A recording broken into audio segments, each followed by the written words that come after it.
In this video, I want to run through a couple of the basic business models that you can employ using your new website and the traffic that's coming to your site. So there are two basic models here. One is you act as the sourcer, so you're the person connecting investors and property deals. And the second is you sell your leads to a sourcer. You become, in effect, a lead generation business. So the most basic model, and the model that most of this course and most of the people who take this course follow, is you become the actual property sourcer yourself. So you match up the criteria from your leads and your investors based on their location, the price, and this is not an exact price but instead a band of price. So most investors will have a range between which they are happy to invest. Potentially it might be between 50,000 and 150,000 for people looking to do flips up north in the north of England, for example. If it's someone in London looking for a capital play, then it's going to be a much higher rate than that, maybe 500,000 plus. And then if you're going into the luxury market or even the commercial market, you might be looking at deals of 1 million plus quite easily. Again, it's also going to depend on what type of properties the investors are interested in. So the basic ones are residential, single home, multi-unit, and these will be larger but still residential units, and commercial. These are very rough guidelines. There are many types of properties, but these are the three large categories. Also, the condition. Some investors are going to want houses that don't need much work. Maybe they don't have a building team and they're looking for the type of deal that doesn't require adding much value to the property. Instead, they just want to buy below market value. But a lot of investors, professional investors, will want to find something that needs some work, needs a bit of tender loving care, and this is something that the people bringing you properties through the website will be able to mark on their form when they're sending you this information, and you will find that a lot of investors do like this type of property. And then there are others which are a little harder to capture in the form, but I've done my best there. There'll be things like cash only, quick sale, unmortgageable properties. Generally, the property owner will tell you about these, what they require, and if not, you can actually follow up with a telephone call if you have their telephone number, or an email. But I'd recommend a telephone call so you can actually find out what their objectives and their motives for selling are. So I'm a big fan of keep it simple, stupid. You could build a database or a CRM. That's a customer relationship management system. It's a type of marketing database. And you can use an expensive off-the-shelf solution for marketing automation like Infusionsoft. I think Infusionsoft now starts at, it's either $150 or it might even be $200 a month. So that's for a basic package. That's very expensive. And for a lot of people, it's overkill. For now, you can really just start with a Google Doc or a Word file or an Excel sheet. You don't need anything that fancy until you are dealing with tens or hundreds of leads each month. But if you're dealing with a handful, then I would say stay manual for now, and then later you can invest in this kind of system using the revenue that you've generated from your business up to date. So the main document you need to keep is a list of investors. Excel is perfect for this. Every time a deal comes in, you just check your investor sheet for suitable investors. Really, as long as you have a low number of investors, especially initially, you're not going to need to really check this. You're going to know their requirements and what they're looking for, especially as you start working with the same investors again and again. So there's no real need to get any more complicated until you start to scale up. At this point, when we do scale up, we'll be looking more at the newsletter and segmentation strategies I'm actually going to cover in the next video. They are strategies that work more at scale, but for right now, just keep it simple. So one important thing to keep in mind is just because you're being sent leads, just because you're being sent deals from property owners, it doesn't mean you should send absolutely everything through to your investors. Some of the properties you're sent will not actually be very good deals. First thing you can do is check if the property is also listed on online property sites, websites like Zoopla and Rightmove. In this case, what you'll find is generally the property seller is just trying to get the best price for their property, and they're putting it on all platforms regardless. So they'll be talking to real estate agents, they'll be putting it online, and they'll be talking to agencies like yours. That's fine, they're probably still motivated, otherwise they wouldn't be going through all of this effort, but it's worth digging around a bit more, because maybe the price they're looking for is a fair market price, and in that case it might not be very interesting to your investors. So if they are contacting you via the marketing channels that we've been looking at, which have been focused mainly on keywords like quick sale, cash sale, and these kind of motivated seller keywords and topics, then chances are that the normal real estate estate agent route is not working for them, and they're starting to get a bit desperate and looking to sell through different methods. And remember, this is good for us. We want the difficult deals. We want the deals that professional investors like. And these are not the deals that can be sold through Foxtons or your local estate agent. Instead, they're the deals that are financially difficult for whatever reason. Maybe they need a cash buyer because mortgages are not possible. These are the kind of things that a regular house buyer, somebody who wants to buy and live in the house, will not be able to deal with. This is something that a professional investor can deal with, and they deal with on a daily basis. So the best kind of deals we'll always be looking for will be the below market value deals, or BMV. So BMV is just a property that for whatever reason is selling substantially below what you would expect it to on the open market. So the quick way to check this is to plug the address of the property into an online real estate website and look for similar properties in the same area.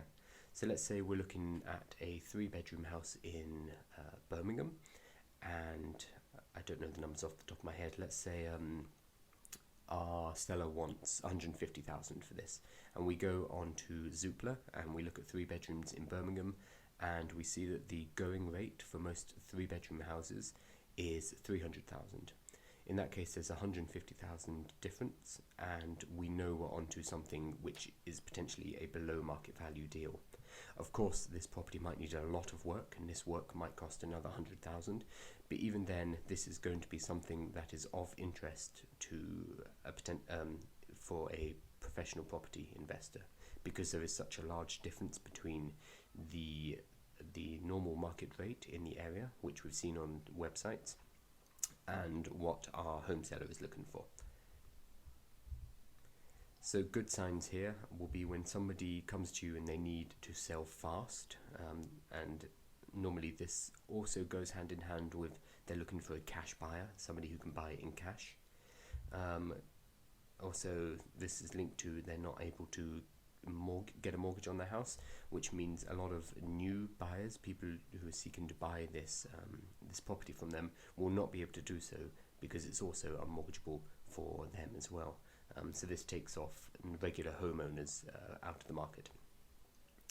Sometimes the property seller will need to stay in the house. You see this most often with elderly property owners who need cash because potentially their retirement savings are running out, but they also want to stay in the house for the rest of their years, and this is a fair impulse that they have. And one thing you can actually help them with is put them in touch with a property investor who does lease options. Without going into the details, the property investor would basically buy the house and then allow the person who owns it, or did own it, to stay in it for the rest of their years, basically at an agreed upon rent. And in exchange, the investor gets the house now, generally at a discount, and they get a sitting tenant for the next 10, 15 years, or depending on how long. This is something that a estate agent wouldn't be able to offer. They'd either sell the house or not sell the house, but with a professional property investor, some kind of lease option is definitely doable. Another good sign is when the property is in really bad condition and it's quite unattractive. Maybe it has mold, damp, or something even worse like Japanese knotweed. These are properties that most homeowners are not going to touch, so nobody's going to buy this on the open market. So again, this is something that for the right type of professional property investor is a good thing, because they know how to deal with these kind of problems. Linked to this are dangerous buildings, so buildings that have structural damage, and maybe they're falling over. Property investors will be able to fix these up, or potentially even demolish the building and rebuild. So in that case, they are purchasing the property in order to get the land underneath. And you see this a lot in London, where the land is especially valuable. So again, problems are opportunities for investors. So anything that comes through on the website that is below market value and has problems, this is a good deal. This is the kind of deal you want to send to your investors. Anything that looks roughly about the right price for the area and has no major problems, this is probably not a good deal, and maybe it's something that you don't want to send to your investors because it's not very interesting. And you don't want to send too many boring deals to your investors because you're devaluing your service at that point. So once we have found a few deals, let's say we had 5 deals come through during the week and 3 of them were interesting, what do we do? Well, in the spirit of keeping it simple, we are basically going to copy and paste the details into an email to our potential investors. The online form will put the property details into a structure that can be understood easily by your investor. All the details your investor needs to know if they're interested or not are in the form. So we've collected this information. And then we're just going to copy and paste from the email notification of the deal that you're going to be sent by your website. And then we're going to copy paste that into an email to our investors, or to one investor if you think there's a particular investor who would be interested here. One thing here, don't just forward to them the email with all of the details, because that is going to include the property seller's address and the property seller's contact details. So it'd be very easy for the investor just to contact them themselves, and your role as a property sourcer is ended at that point. Most investors would still want to work with you because you would help to facilitate the deal, and because most people are honest, you'll find, but don't make it easy for people just to contact the property owner directly. And if it is something that the investor is interested in, that's when a dialogue begins, and you start to go back and forward, and you can work out your finder's fee and start to get things agreed at that point. Then you can provide the details and get them in touch with the property seller, and then they can negotiate a price and go ahead with the deal. But for now, you just need to copy and paste the property details, excluding the address and excluding the contact details of the property seller. So specifically, you need to remove the name of the person, because you can use that to look them up in the phone directory, for example, and find out where their property is. The telephone number, this is obvious. The email address of the property seller, again, this gives your investor a way of getting in touch with your property seller directly, so that needs to not be in the initial email, and the address. So this is more debatable. You could leave in the address or maybe the street, but you probably wouldn't want to give the full address, because an unethical property investor could just go around and knock on the door and say, hey, I hear you are selling your house. It's also possible to get a telephone number once you have a full address, so that's a way of circumventing you as an agent. So I recommend you remove these parts of the contact form when you are copy pasting and sending it on to your investor. Now this is an additional thing you can do. I like to do this personally because it gives a visual indication of what the property looks like. It's a nice touch, but it's not essential. There's a website called istreetview.com, that's streetview.com, which allows you to plug in any address in Google Map, and then it creates this very easy to use interface where you can locate the house, and then if you click download thumbnail here, it allows you to download an image of the property. Again, this is totally up to you. It's nice because it allows a property investor to see what kind of property it is, and they can see basic details like, does it have an extension on top? These ones do not have loft extensions, for example. So if I saw the property in question does not have a loft extension and the ones next to it do, then I know as a developer and as an investor I can easily make a bit of money by sticking a loft extension on top. So those kind of things is useful for. Be aware though that there is a risk that if the investor knows the street, they're able to then locate the exact house by using Google Map. Most people aren't going to bother, but be aware of that risk. I personally take that risk, and I like to provide images. And what you can do actually is remove the street name, so you just have an image of the property plus all the property details but no street name, and that makes it almost impossible for them to know where that is, unless they happen to really know the area very, very well and to recognize the street, but that's uncommon. Okay, once you have the information from the property seller and you know that this looks like a good deal, you can visit the potential property and go and meet the home seller. This again is optional. The main reason you'd want to do this is you are then providing more value to the investor, and then you can potentially charge a higher rate. By visiting the property, seeing it for yourself, you can check up what the property seller has told you, and you can have a look at the quality of the house, what kind of problems it has, and that will allow you to increase the overall quality of your leads, and you'll be increasingly able to better filter your deals and only provide the best deals to your investors. This allows you in turn to win more trust from your investors because you're only selling them leads you know are going to work. I've got to say though, seeing the property is often less important than meeting the seller. The real value here is you're meeting the seller and you're finding out why they want to sell this property. This information is incredibly important to the investor. It puts them in a very good position for negotiation. If anything, it's more important than the actual quality of the house or the what problems it has.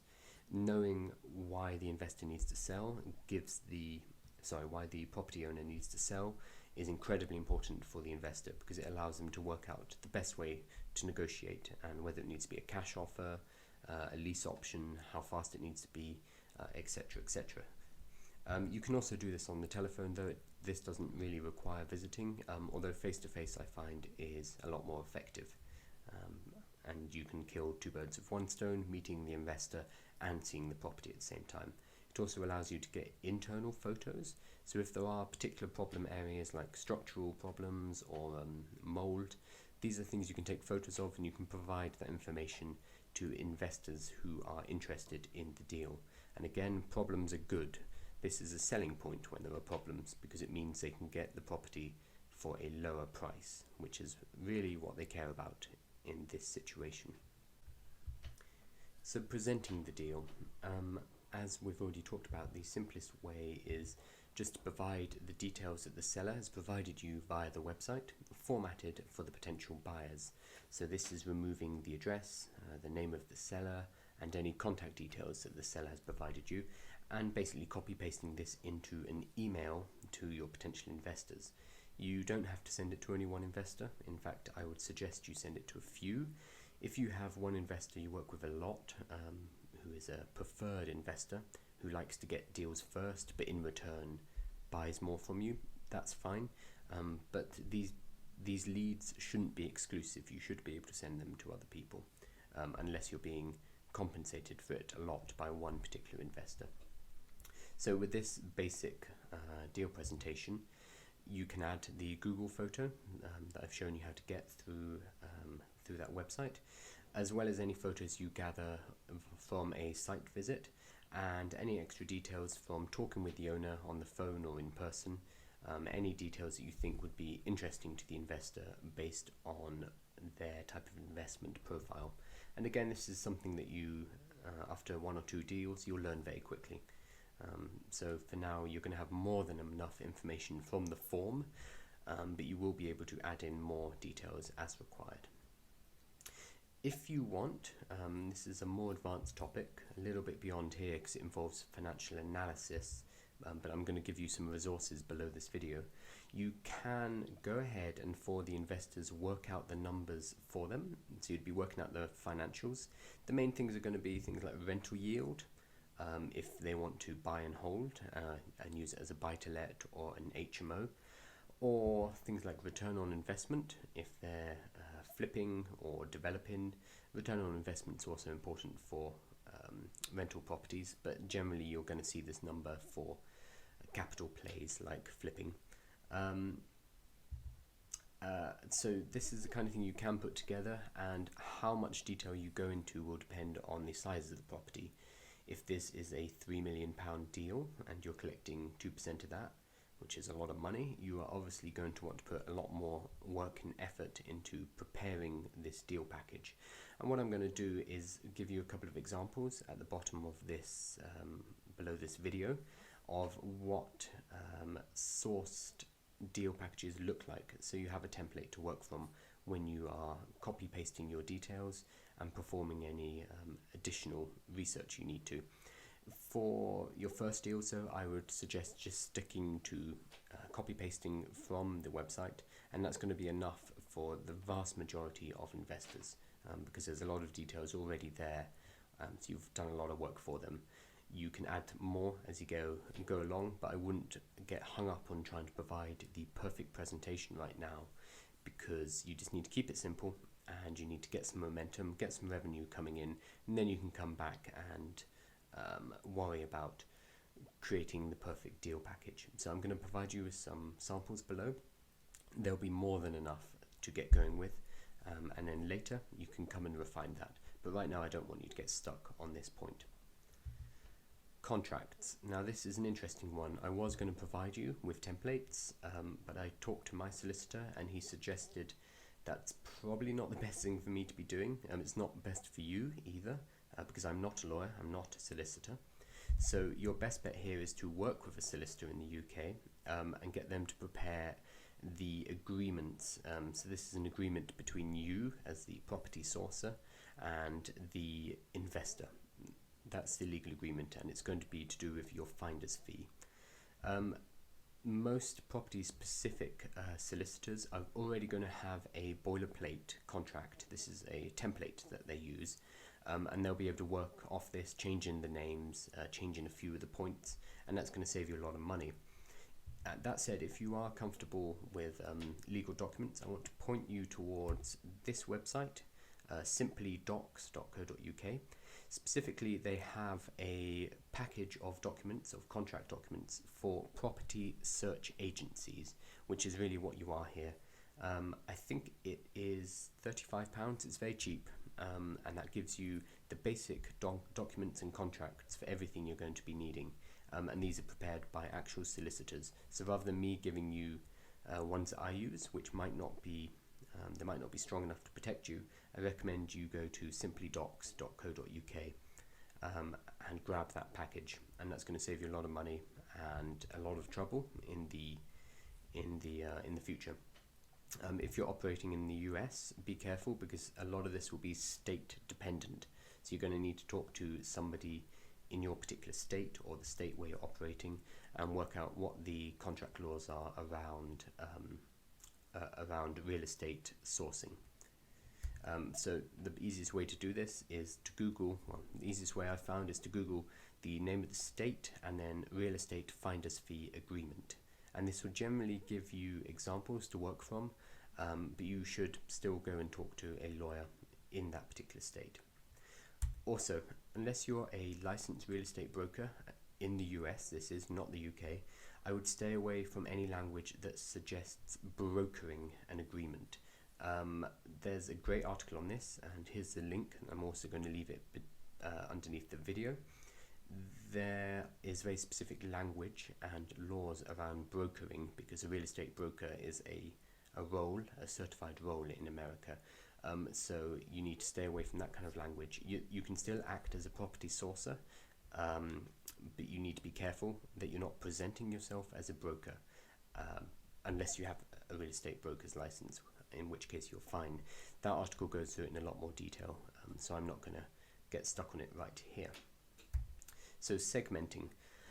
The more deals you have, the more segmentation you can provide. Initially, when you have 5 to 10 deals a week, you can deal with them manually, and you can deal with them sending them out manually to the right investors, almost on an individual basis.